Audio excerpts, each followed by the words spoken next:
Don't you dare sit on that couch, Gloria. Your uniform will stain the fabric. Madison snapped, her voice sharp enough to cut through the Sunday quiet. Gloria froze in the doorway, clutching the basket of freshly folded towels against her chest. Like a shield, her dark eyes lowering to the polished floor. "Yes, Miss Madison," she said softly, and the way she said it held years of habit, years of swallowing hurt, so it did not spill out. On the white leather couch, Madison's brother Tyler laughed without looking up from his phone, his thumbs flying, as he sent another text to his friends about how the help was acting. "Come on, Glo. You know the rules," he said, rolling his eyes. "Dad paid more for that sofa than you make in a whole month." From the open kitchen, Olivia Bennett, their mother, gave a small smile that did not reach her eyes, stirring almond milk into her coffee as if this scene were just background noise. "Children, be nice," she said in a lazy voice, though there was a curl at the edge of her lips. "We do not want Gloria quitting before the will is read tomorrow." The word will hung in the air like the smell of the strong coffee, dark and sharp, and even Gloria felt her chest tighten at the thought of old Mr. Whitmore lying still in his casket. For 20 years she had cooked his grits, pressed his shirts, and brought him his pills. And now the big house in Buckhead felt wrong without his slow shuffle in the hall. "I am not going anywhere, Miss Olivia," Gloria said, setting the towel basket down with careful hands. "I promised your father I would stay until everything was finished." "You hear that, Mom?" Tyler said, tossing his phone onto the glass table with a clatter. "Gloria is more loyal to Grandpa than any of us. Maybe he left her something cute, like his old socks." Madison snorted at that, flicking her long blonde hair over her shoulder, as if she were in one of the reality shows she loved, the ones where rich girls talked fast and cared about no one. "Relax, both of you," Olivia said. But this time she did not even try to hide the greed that flashed across her face. "Your grandfather knew this family name needs to be protected. The company's shares will come to us, like they should." From his office down the hall, their father Daniel stepped out, already in a navy suit even though it was just Sunday afternoon, his tie loosened but his jaw tight. "We are not talking about this in front of staff," he said, and the word staff landed heavy, as if Gloria were a thing and not a woman who had once rocked his crying children at 3 in the morning. Gloria dipped her head and reached for the basket again, her back straight, even while their words pressed on her like extra weight, and she told herself, like always, that hurt feelings did not fold sheets or make dinner. She thought of those early days in Atlanta, when she had gotten off the Greyhound bus with one suitcase and a baby on her hip, and how Mr. Whitmore had given her a job when no one else cared about a tired black woman with no papers yet. He had seen past the cheap coat and the worn shoes and had said, in that deep, slow voice, "You remind me of my Leela, strong and stubborn." And that was the first time in years someone had compared her to something good.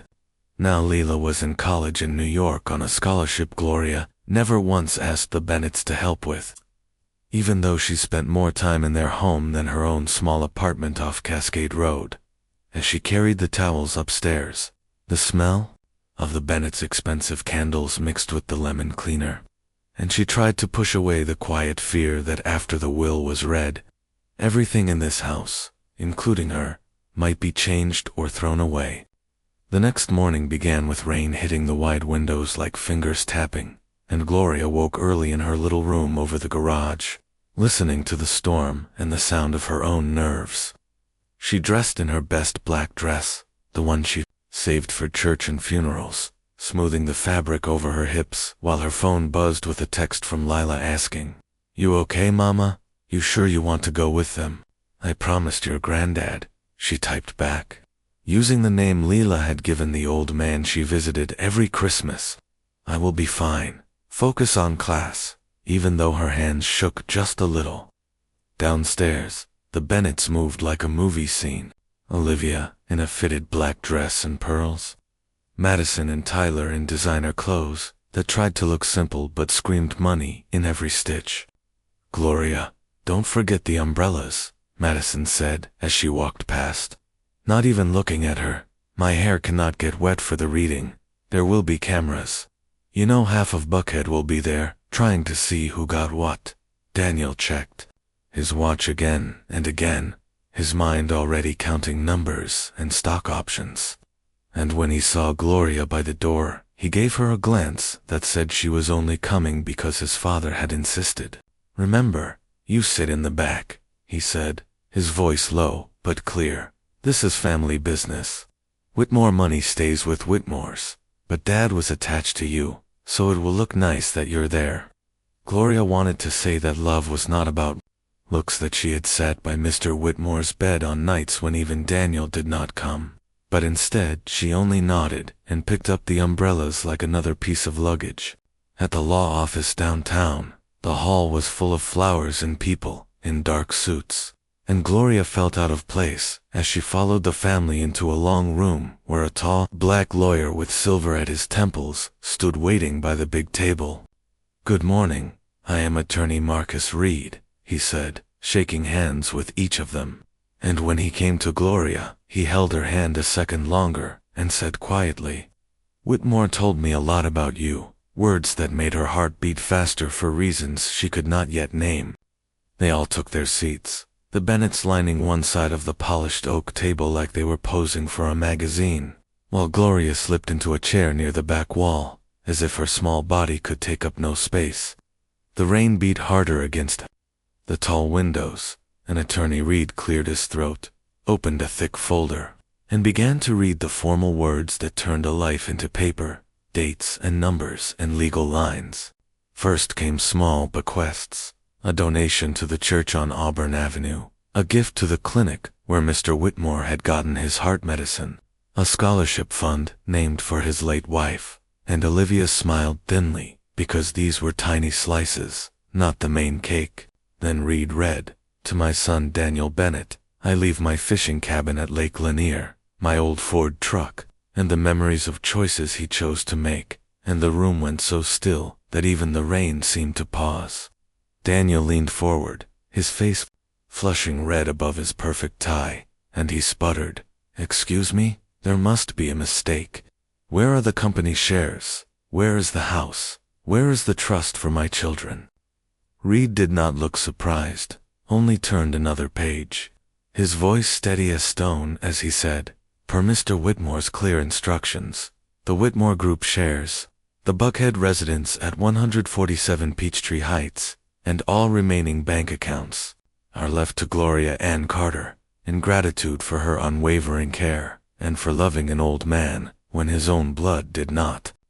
The words slammed into Gloria like a wave, and for a moment she thought she had heard wrong, that maybe there was another Gloria hiding somewhere behind her, but everyone in the room had turned to stare straight at her. Madison's mouth fell open.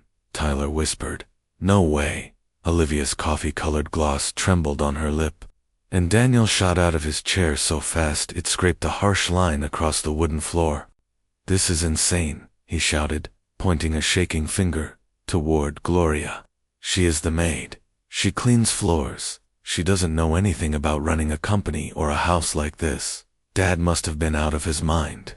Gloria, who had walked into the room feeling smaller than everyone else, now felt the weight of a mansion and a company land on her shoulders in one breath, and all she could whisper was, "Lord, what did you do, old man?" as her world turned inside out. The room exploded after that, voices overlapping like angry drums, with Daniel demanding to see earlier versions of the will and Olivia asking in a tight voice how soon they could contest it in court. Madison turned on Gloria, her eyes glassy with shocked tears, hissing, "Did you trick him? Did you feed him extra pills or something? You must have done something to make him write that. People like you do not just get houses like ours." Tyler paced back and forth, running his hands through his hair, mumbling about his college fund and the car he had planned to buy, as if Gloria herself had climbed into the safe and carried the money out. Attorney Reed finally raised his hand, his calm cutting through the storm, and said, "Everyone, please sit down." This will was signed 2 years ago, when Mr. Whitmore was fully tested and declared of sound mind by 2 doctors, not paid by this family. He slid copies of reports onto the table, but Daniel only pushed them away. Growling, he was lonely and confused. She took advantage of him. She's been in that house for years, whispering in his ear. Of course he felt like he owed her. Gloria's hands were still shaking, but now it was not from fear. It was from a slow-burning anger that had been curled up inside her for decades, and she felt it uncurl as she stood. "I never asked for this," she said, her voice low but strong. "Your father called me into his room and told me he had changed things because he was tired of being treated like an old wallet instead of a man." She remembered that night, clear as day. Him lying in his big bed with the Braves game low on the TV, telling her how Daniel had tried to push him into a cheaper nursing home to save money, while bragging about a new beach house on Instagram. He said, "Gloria, when I got sick, you were the one sitting here at 3 a.m., not my son, not my grandkids. You held my hand so I wouldn't be scared of the dark," she went on, each word pulling another memory into the open. Around the table, the Bennetts fell silent, not because they believed her yet, but because for the first time they were hearing a story that did not put them in the middle, and it made them deeply, painfully uneasy. Attorney Reed cleared his throat again and pulled out another thin folder. This one not thick with legal stamps, but with letters in a neat old man's hand, the ink a little shaky, but still clear. "Mr. Whitmore asked me to share these if there were questions," he said, glancing at Gloria with a small nod. He wrote down why he made each choice. Because he knew there would be anger. He read, "When my heart failed 5 years ago, and I could not breathe, it was Gloria who found me on the floor by the pool, called 911, and kept me alive until help came. My son was on a golf trip. My grandchildren were posting pictures of brunch." Another letter told of the early days of the Whitmore Group, when the company was one small office and a big dream, and how Gloria, only a few years into her job, had quietly agreed to co-sign a loan with her clean credit when the bank would not trust Daniel alone. "He promised I would not lose a thing," Gloria whispered, remembering the fear that had sat in her stomach for months until the business took off. "I just wanted to help him like he helped me when I first came here." Red read the last note aloud, the paper trembling just a little in his hand. "I leave my estate to the one person who showed up for me without asking what was in it for them, because money belongs with those who know its cost in sweat and tears." Daniel sank back into his chair, his shoulders suddenly looking less broad, as if the weight of his father's words had pushed them down, and he stared at the wood grain as though it might give him a better answer. Olivia wiped at her eyes, angry at the tears that came without her permission. Because somewhere under the sharp heels and sharp tongue she remembered nights when Gloria had covered for her, making dinner while Olivia stayed late at the spa instead of at home. Madison and Tyler traded a quick look, their faces softening around the edges, as the picture of their granddad that Gloria and the lawyer were painting did not match. The grumpy old man they had barely bothered to visit. Gloria sat down slowly, the sound of the rain now a little calmer on the window, and she felt this strange mix of guilt and grace wash over her, because with every reason Reed read, she saw not just what she had done for Mr. Whitmore, but what this new power could do to or for the family now staring at her. The meeting broke up with no neat bow, only heavy silence and the sliding sound of chairs.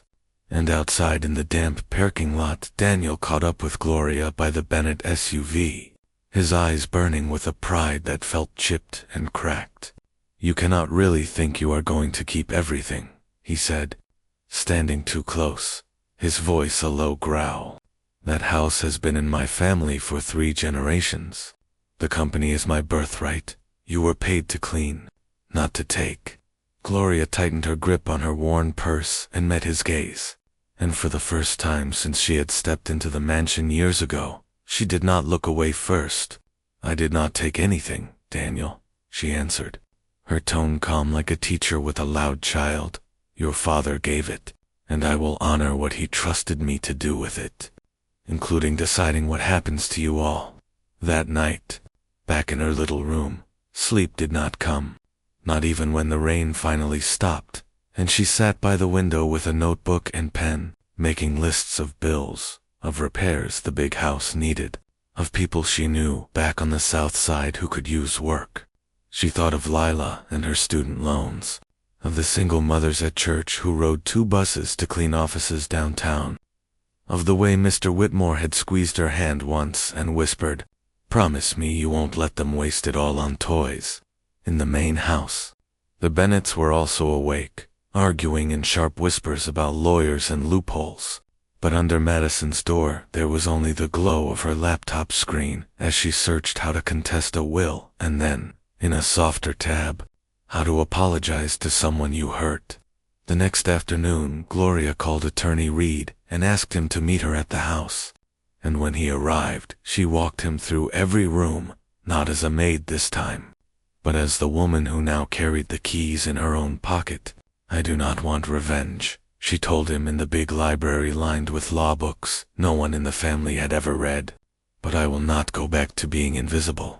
So help me make a plan that keeps his wishes and gives them a chance to change." Reed smiled, a slow, proud smile, like an uncle watching a niece stand up for herself. And together they shaped an offer that would test the Bennetts' hearts more than any courtroom ever could.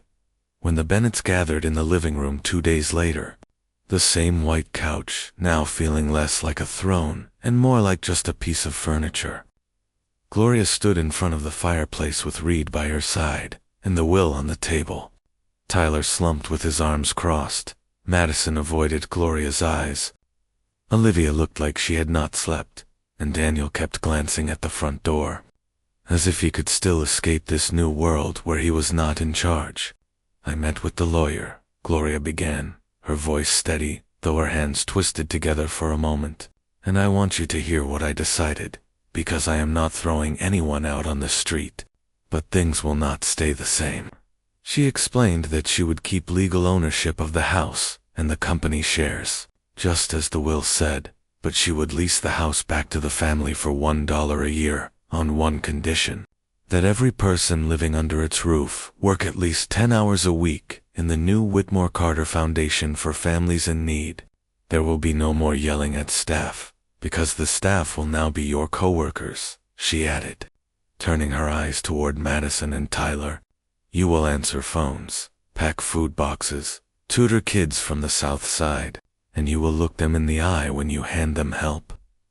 Daniel would receive a paid position as advisor to the company, not with full control, but with a clear contract that tied his bonus to how many local jobs the firm created instead of how many houses he could buy. And Olivia would run community events instead of charity galas that were only for show. For a long moment, no one spoke, and then Madison's voice cracked as she said, "Why would you do this for us after the way we treated you?" Tears spilling down her perfect makeup while Gloria remembered the little girl who used to slip her drawings in the laundry basket. "Because your grandfather loved you, even when you were selfish. Because I am tired of hating people alive. And because I want this house to be full of work, and not just things," Gloria answered, feeling her own eyes burn as Tyler looked away to hide the shame on his face.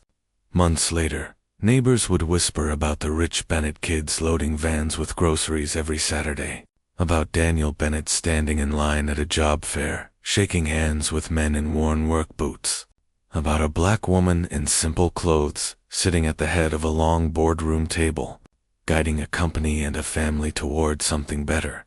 In a world that had always tried to tell her she belonged in the background, Gloria proved that true wealth is not what you keep in your house, but how you treat the people you think you do not need.